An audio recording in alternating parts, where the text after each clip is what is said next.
Hi everyone. Today is a very hot day. It's like 40 degrees out there. So I have no product in my hair and I have no makeup on for the most part because it's just too damn hot to put any of those on. But I still wanted to do a video with you today because I just realized I've been using this deck for a little while. I love it. I incorporate it along with my tarot deck, and it is the Moonology deck. I love this deck because I love the moon, first of all, and I did a whole video on the phases of the moon and what each of those phases mean. And part of the reason I love this deck is because you actually have to know stuff about this deck. Most oracle cards, you can open them up, and as long as you can read, you can get the gist of what the card is. I mean, oftentimes it comes with a book where there's deeper meaning to each of the cards, and yeah, for sure, no problem. But this deck, you actually have to know sort of what the moon is about in each phase. So this is one of the first oracle decks that I would say do read the book that comes along with it. So this deck is a 44 card deck. It's by Yasmin Boland, and she does also a Moonology book, not just the book that comes with the deck, but there's actually a book called Moonology that you can get. I'll put the link into the video for at Amazon if you want to order either the deck or the book and learn more about that. I'm really in line with her as far as what the moon phases mean. And it's done by Nyx Rowan is the artist for this deck. It comes in a good sturdy box, however that my deck is very rarely in its box because I use it so much. So this is what the deck looks like. That's the back of the deck. They're good sturdy cards. They're nice. They're fairly large, you know, compared to my tarot cards. You can see scale here. Each of the phases of the moon is represented on here. And like I said, you kind of need to know what the energy of that moon is about. So the way I tend to use this deck is it helps me to gauge what energy my client is in at this moment and what energy my client is going into. So I will often combine it with my tarot readings. I don't really do a whole reading with this deck alone, although I could see where you could, like if you're talking, you know, I want to talk about a project and I want to see what each phase is kind of going to look like. So I'm going to go through the book a little bit first before I start in on the cards, because like I said, this is the one oracle deck. I mean, there's been a couple of others, but this one for sure, read the book. This is one of the few oracle decks where reading the book you'll actually get some extra knowledge. You know, you'll learn something. It's not just you know, here's what this card means and it's a memorization of the deeper meaning of the card. It's actually knowledge so that you can work with this deck a little bit better. So the first sort of section is the wisdom of the moon, and she talks about the moon itself, and at the end of that she has the phases of the moon here and what each and of them mean, what the energy is, the name of each moon as well. I actually go through a video. I have the moon and her magic, it's called as a video, and I explain what each phase of the moon is like. The reason I started to do that video was because locally in my area, I'm in Kingston, Ontario, Canada, there are a lot of moon circles in the past that were doing moon circles where they were releasing on the full moon. And she says right here, the full moon is about results and gratitude and forgiveness. So it is sort of, forgiveness is a form of releasing, but it's not about releasing. That's not what the full moon is about. It's about being grateful. It's about results, getting to that next level in your project, getting to your goal, wishes coming true, that sort of thing, because it's full and it's all about abundance, and that's what the full moon is about. But she does kind of explain each phase. I agree with everything she says about each phase, and then she talks about working with this deck and how to use it, so that's always good. But then in the chapters she's got the moon phases, the moon phase cards. She talks about that, new moon cards, because there's a lot of new moons, full moon cards in each of the zodiac signs, because the moon changes signs all the time. So the moon stays in each sign for about 2.5 days, give or take, somewhere in there. So it moves pretty quickly. So it's when you see the different phase, but then you also see what zodiac sign it's in. So this deck, I would say it's good to know the moon phases, and it's also good to know the zodiac signs and the energy around each one. You'll understand in a minute once I show you all the new cards, or all the moon cards, I mean. And then she has special moon phases, so the eclipse, the void of course, that sort of thing. And in my video, I do explain a lot of these different phases, what it means. Like most people know the blue moon, it means 2 full moons in 1 month. Not everyone always knows what a super moon means, what an eclipse moon means, and what a void of course moon means. I explain all of that in my video, so if you want to watch that, please feel free. But just as for instance, we've got a new moon in Aries, so this is the page for that card, new moon in Aries. And it's time to take action, because Aries are always about moving forward. She gives you a little bit deeper meaning here, if you want to read that. And then attune to the moon, like sort of a mantra. Can't really see it, but sort of a mantra that can go with that card as well. And then additional meanings for this card, just little cue kind of talking points. And then the teaching of that card. And in the teaching, it's like Aries is the first sign of the zodiac. So the new moon in Aries is the first of 12 or 13 new moons of the year. If you're committed to working with all the luminations of the new moon in Aries, is the right time to start. So new moon in Aries means now's the time to kind of start. It's at the very beginning. It's a very beginning kind of energy. It's energy where it's like good to start new things, that sort of thing. And drawing this card, no matter when you do it, signifies it's also the ideal time to start your moon work, and such as setting intentions. So when I do a moon reading, I get a lot of clients to usually pick out 2 cards, one for the beginning of the reading and one for the end of the reading.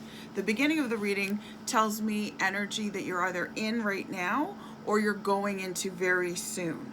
And then at the end of the reading, that's the one that's, that's your next phase, right? So let's draw a couple of cards as a for instance. So as a for instance, your commitment is being tested. That's one of the cards. And it's a first quarter moon.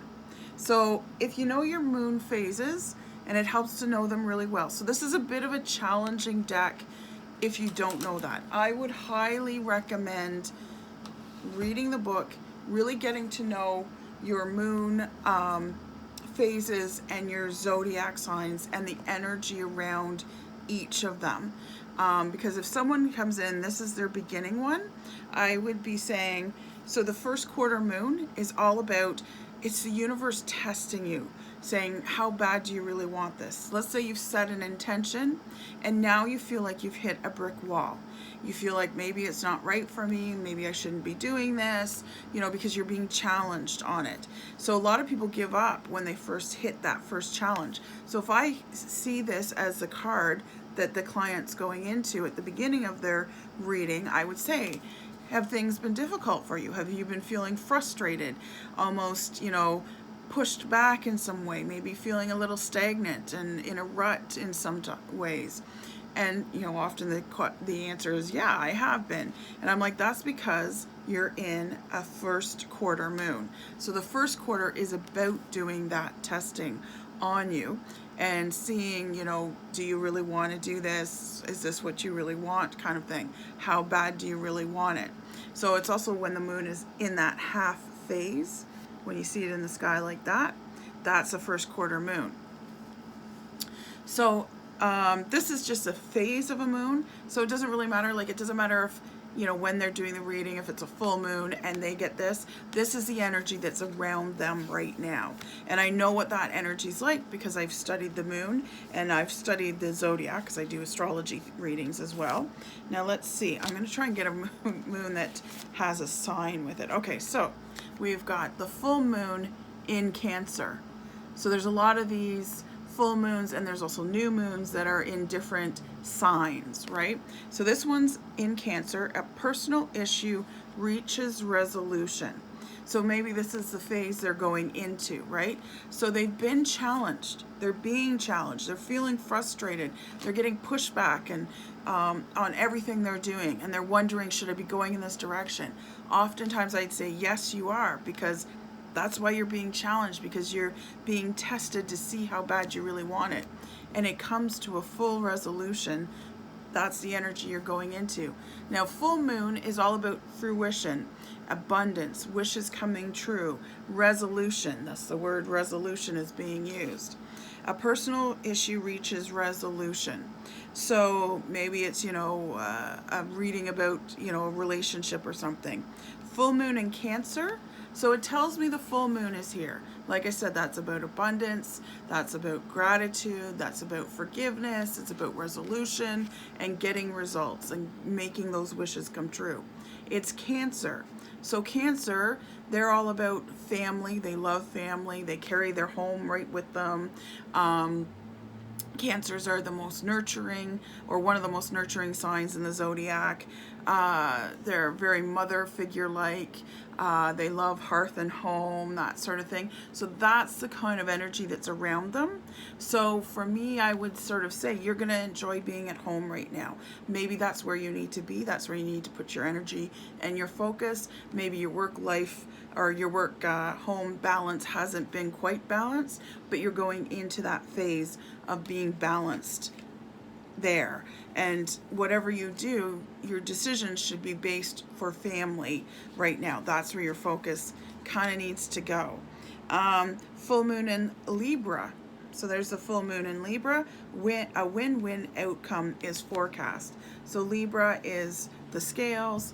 Libra, pink is very big with Libra, because Libras are like, they love the pastel colors. They're very gentle, quiet colors. They like those kind of colors. So that's the reason for the pink moon. We've, again, wishes coming true, but Libras like balance, right? So that's why a win-win outcome is forecast. So if you're going into that energy, that's great. If you're coming into that energy, whichever way, if you're coming out of that energy, things have been good, that sort of thing. And Libras, they tend to be romantic. They have a hard time making decisions, because they can see the gray in everything. So they do tend to, they can see both sides of the coin, and they can argue both sides of the coin equally. So Libras can be very frustrating, because they do have a hard time making decisions, because they can see points of view.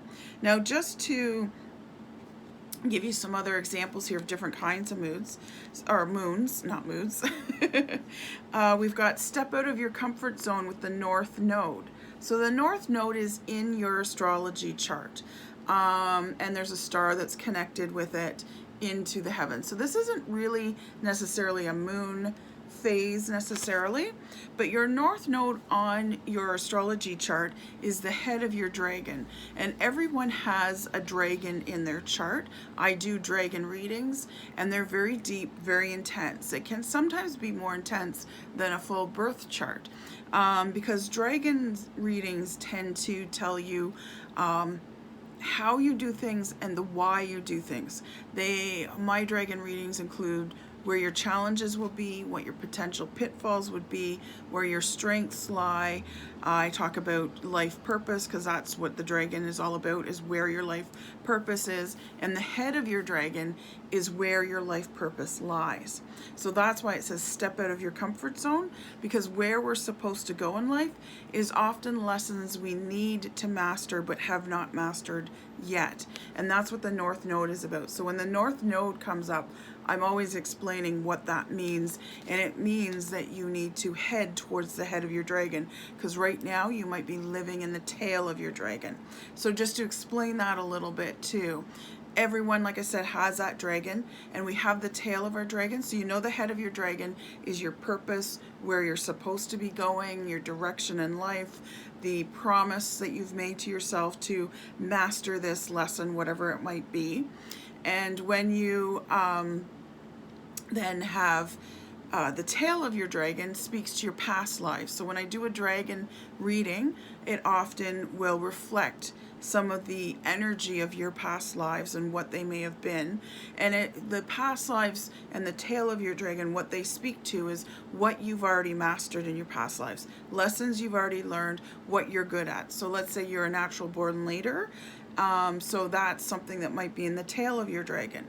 Now, the mistake we as humans sometimes will do is because the things that are in our tail of our dragon are things that come easily to us. Natural skills and gifts we already have, talents we've already honed in other lives, so we carry that forward into this life.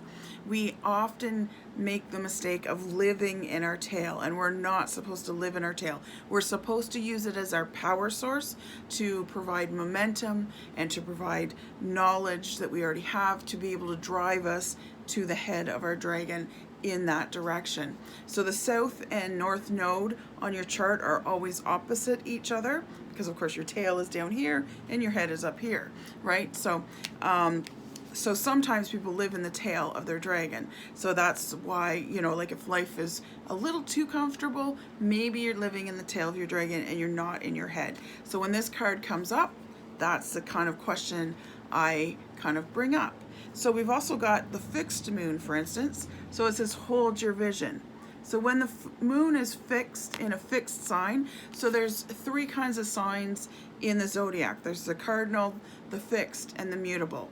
So the cardinal signs are always at the beginning of each season: spring, winter, summer, fall. I know I didn't do that in order, but so they're all, the cardinal signs are always at the beginning. So Aries, for instance, is at the beginning of spring. Capricorn is at the beginning of winter. They're cardinal signs. The fixed ones are the ones that are right in the middle. So the fixed one for spring would be Taurus. So it's spring all the way through the Taurus sign. It's, the cardinal signs, it can kind of be like, well, spring's coming in, but there's a little bit of winter there. But the cardinal signs are the ones that want to move forward.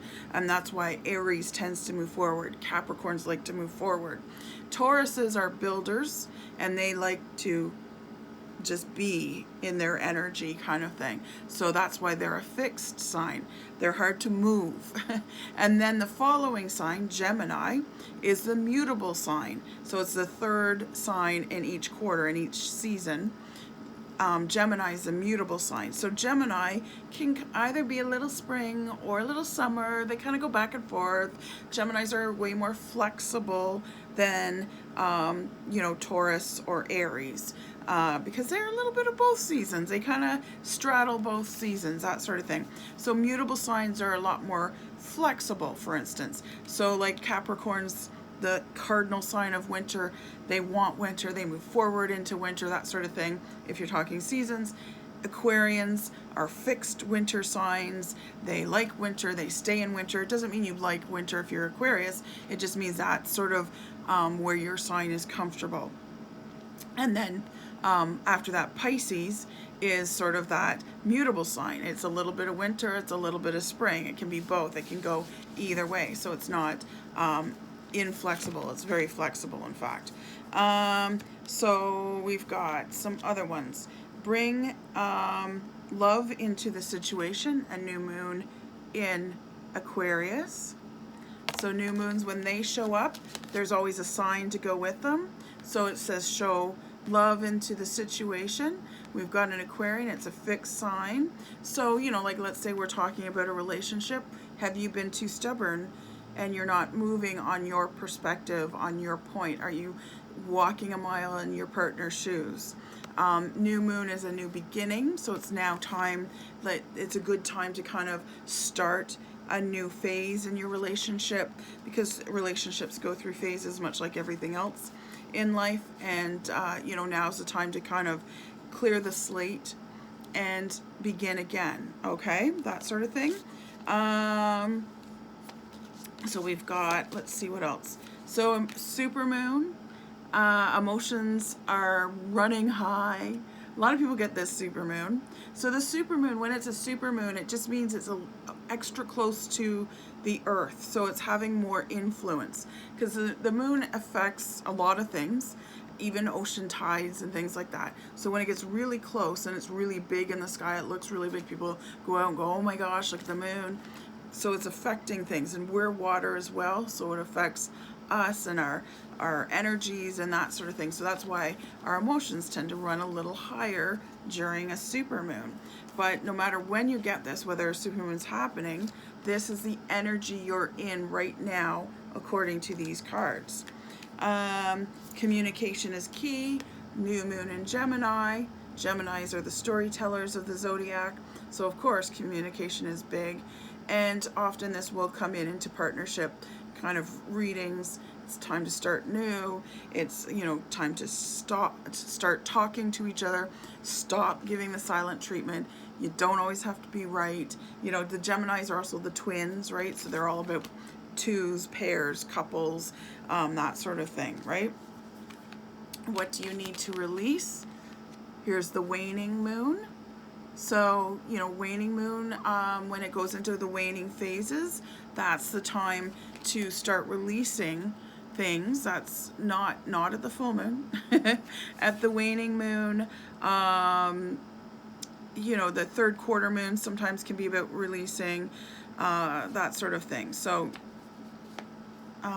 what else too? Let me just see. Yeah, so that's the waning moon. Like I said, the third quarter is sort of the time to kind of release those energies, or the situation, or clean out your closet, or whatever it might be. It might be, you know, physical, it might be spiritual, it might be emotional, that sort of thing. So we've got your dreams need a practical plan. Full moon in Taurus. So there's the Taurus. So Tauruses are about building. So a lot of times they talk about the dreams, because this is the sign where you're going to have that energy to actually start doing the building.